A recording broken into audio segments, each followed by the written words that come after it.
सत्संगत जी, प्यार से कहना धन निरंकार जी। सतना के इस सत्संग प्रांगण में जहाँ आप सब आकर भक्ति भजन और जो भी महात्मा कह रहे हैं वो बहुत ही प्यार से श्रवण करते हुए अपने जीवन में वो अनमोल वचनों को उतारने का जहाँ प्रयास कर रहे हैं, वहीं जहाँ ये शहर का नाम भी सतना है, तो ये सच, ये हर एक जगह मौजूद होने वाला ये निराकार परमात्मा, चाहे जो भी नाम से पुकारें, ये भगवान, ये अंग संग रहने वाला पत्ते पत्ते में, कण कण में, तो ये जो परमात्मा है ये जाना जा सकता है। और ये जब जानकारी हो जाती है तो किस तरह हमें फिर नज़रों के आगे 24 घंटे फिर ये परमात्मा दिखता भी है, इसका एहसास भी रहता है। और कैसे हर पल इसके एहसास में मन जब सुमिरन में डूबा रहता है, ये सत्संग भी मन करता है कि जितनी मिले उतनी कम, क्योंकि जो संत होते हैं उनके वचनों से तो अपनी ज़िंदगी का हम कोई भी ऐसा पहलू जो अच्छा नहीं है वो मन में संतों के जब वचन डालते हैं तो सारी कमियां भी दूर हो जाती हैं। और साथ ही जो सेवा भाव होता है वो एक अपने अंदर से सेवा भाव का प्रकट होना ही, आना ही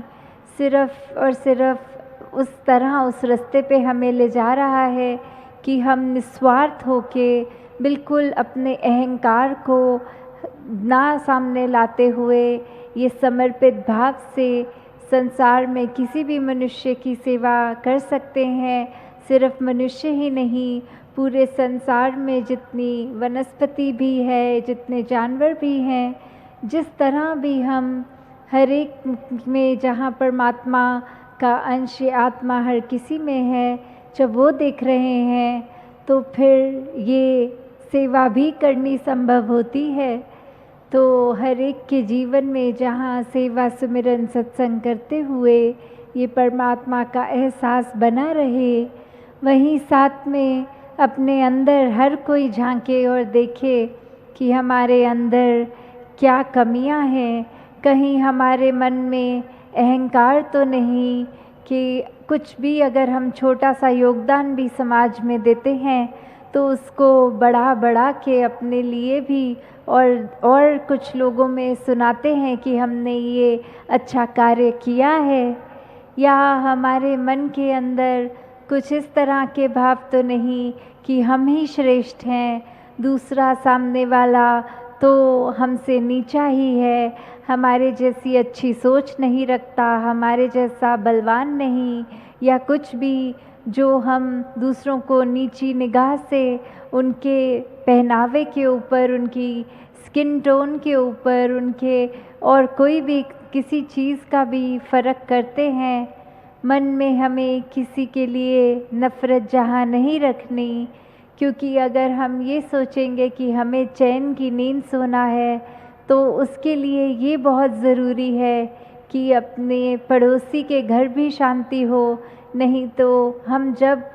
एक रात को आंख बंद करके सोएंगे और वो नींद का टूटना एक हो ही जाता है जब पास के घर से ये शोर आ रहा हो, तो कैसे संतों का जो उद्देश्य लव दाई नेबर, वो सिर्फ और सिर्फ एक पड़ोसी जो इमीडिएट साथ रहने वाला उसके लिए नहीं, जो भी हमारे संपर्क में जिस तरह भी आता है वो हमारा पड़ोसी ही उस तरह